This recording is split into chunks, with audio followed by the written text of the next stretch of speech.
Mapapatayo ka talaga kapag ganito kabigat at kalalaki ang mga labahin mo.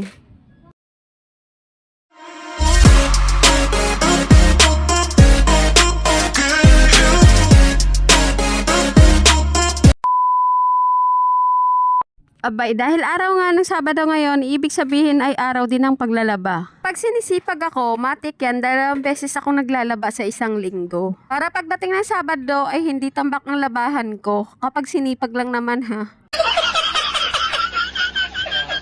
Asahan nyo ngayon sa paglalaba ko ay may isang batang makulit na namang sumasali. Syempre, nagbanlaw na muna ako nitong mga damit bago pala siya isalang sa washing. At dahil maglalaba lang naman tayo for today's video, hayaan nyo namang makilala ako at taga saan kami. So ako nga pala si Jessica Sanchez at dahil nga kasal na ako, Mendoza na ngayon ang apelido ko. Taga Malabon pala ang napangasawa ko kaya dito kami nakatira ngayon sa Malabon. 2 na din pala ang anak namin at yung panganay namin ay edad 3 years old na lalaki at yung bunso naman ay 1 year old na babae. Pero going 2 years old na din itong bunso ko ngayong January. Hayaan nyo rin ikwento ko sa inyo kung bakit ko ba pinasok itong mundo ng vlogging. Panahon ngayon, ang mundo ng pagbablog ay isa sa mga platform na talagang magbibigay o magtutupad ng mga pangarap mo basta matyaga ka lang. Year 2020, pinanganak ko yung firstborn ko. At dahil nga kasagsagan ng pandemic yun, natigil sa trabaho ang asawa ko. Kaya naman ang naging side hustle ng asawa ko nung mga time na yun ay naging pasabay rider siya dito sa lugar namin. At ako naman ay sumasali sa mga promo at giveaway na nakikita ko dito sa Facebook, IG or TikTok.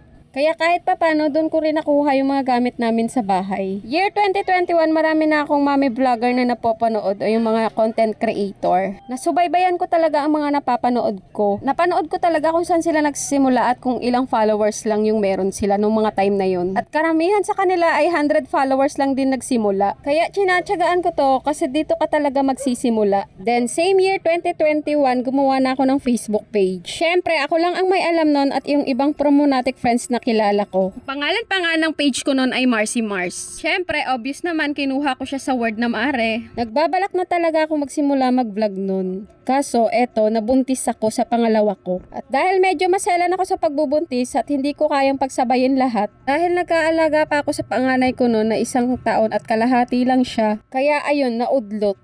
At year 2022 naman ay talagang magsisimula na sana ako kaso ito naman yung cellphone ko ang nasira. Kaya ang pansamantalang ginamit kong cellphone ay yung medyo may kalabuan ang camera. Kaya nga hindi pa rin talaga ako makapagsimula kasi nga hindi maganda yung quality ng camera. Kaya ngayon eto nasimulan ko na siya. Kasi kahit papano ay nakakakilos na ako dahil itong bunso ko ay going toddlers na. May mga mami vlogger din ako na pagtatanungan o nag-guide sa akin kung paano ako magsimula sa pag-vlog.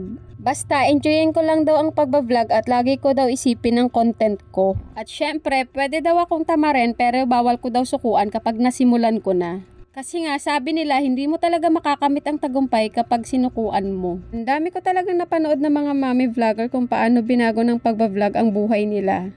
Sobra silang nakaka-inspire. Kaya after ko sila mapanood at masubaybayan, lagi ko nang kinukulit yung asawa ko na magsisimula na kami sa pagbablog. Pag sinasabi ko kasi sa kanya na magsisimula na ako sa pagbablog, nakangiti lang yan na parang nang aasar, akala ata nagbibiro ako. Ilang taon ko ring sinarili na gusto ko talagang pasukin ang mundo ng pagbablog. Pero ngayong taon ko lang inopen up sa asawa ko. Kaya sana tuloy-tuloy na to at wag na akong tamarin sa paggawa ng video. By the way, going back pala dito sa paglalaba ko, nabanlawan ko na rin pala at idadryer na lang lahat. At dahil may kabigatan nga itong pinipiga ko, napapatayo tuloy ako.